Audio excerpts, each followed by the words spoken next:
Hey guys, today is my Raw review. Tonight's Raw took place at the Bankers Life Fieldhouse in Indianapolis. Tonight was the official return of Brock Lesnar, who started out the event by coming out with Paul Heyman because he was forced to apologize to JBL and Michael Cole from the Raw following WrestleMania when he attacked and so one of the things that I'm trying to think of the word to say. He couldn't have his title match unless he apologized to Michael Cole and JBL. So of course, nobody would think that he would apologize. Came up to JBL, shook his hand, and then went around to Michael Cole, who was of course pretty scared. Put him in a headlock, and then proceeded to noogie him. So that was that. And then moved on to the first match of the night, which was Dean Ambrose vs. Kane. Pretty average match, until Seth Rollins came out and distracted Dean Ambrose. Kane tried to chokeslam him, but Dean Ambrose came out of it and hit Seth Rollins, went back in the ring, climbed the rope to hit him, and Kane chokeslammed him from the top rope. It was a pretty sloppy chokeslam, but a chokeslam nonetheless. And got the 3 count for the win. And after some promos and usual stuff WWE does, we were backstage with Seth Rollins and Kane walking. Seth Rollins wanted to get back together with Kane. Kane told him he only wants to be friends with him again so he could have backup for Brock Lesnar, which was probably true. Anyway, Seth Rollins held his hand out for Kane to shake, but Kane walked away without shaking it.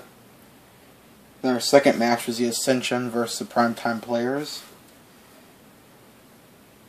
I didn't really see too much of this match, but anyway, Darren Young got a pinfall, so the Primetime Players won.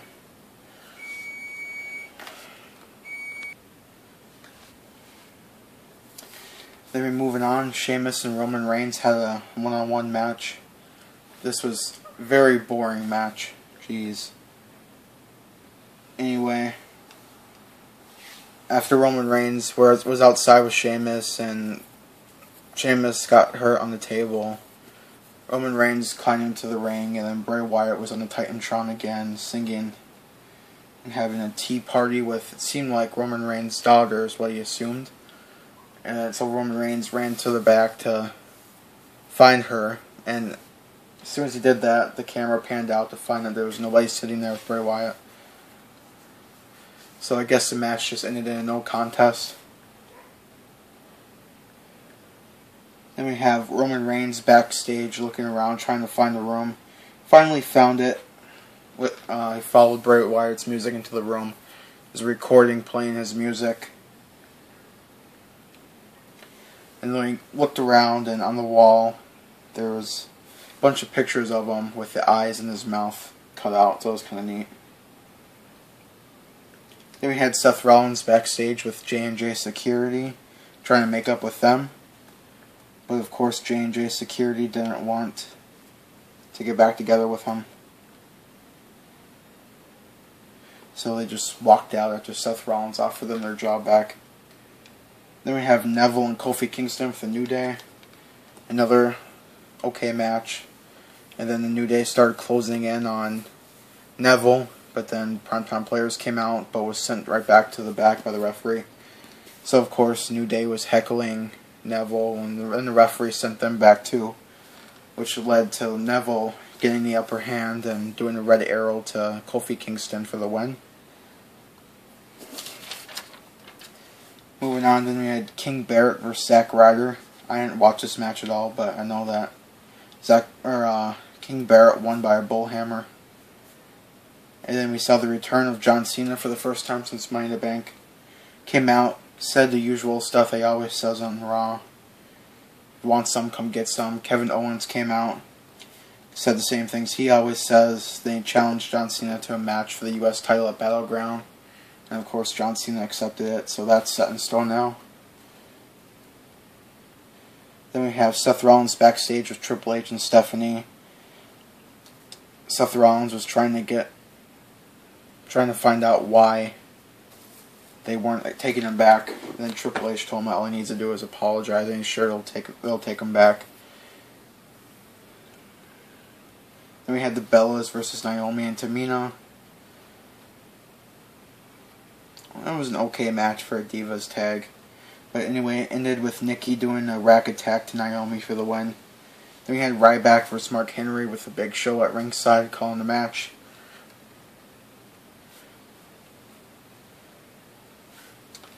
Ryback won. He splashed. Mark Henry was doing his World's Strongest Slam. Ryback managed out of it and then splashed Mark Henry from the top rope for the 3 count. Then the Big Show came in and heckled Mark Henry and went to the back. And then we saw Big Show confronting Ryback after he was doing an interview. And they got into a fight, which left the Big Show seemingly unconscious. And then Dolph Ziggler versus Adam Rose was the last match. I didn't watch this one all the way either, but Dolph Ziggler hit Adam Rose with a super kick as Adam Rose jumped from the top rope and to win it. Then at the very end, the last segment, Seth Rollins came out, called J&J and Kane out, apologized to him, says he wants to get the band back together. And before they could answer, Brock Lesnar came out. 4 of them were in the ring, and then all 3 of them left the ring, leaving him alone in the ring with Brock Lesnar. And Brock Lesnar did his Suplex City thing with Seth Rollins, hit him with 3 suplexes, and then Kane came back and saved Seth Rollins and chokeslammed him, and then it was just a beat down on Brock Lesnar. So at the very end, we saw Brock Lesnar lying on the mat. So it was Seth Rollins holding the title high above his head, and that would close it out for tonight's Raw. To me, I thought it was one of the most boring Raws I've seen in a long time. That's just me, though. But that'll do it for my Raw review. Thanks for watching, and stay tuned for more videos.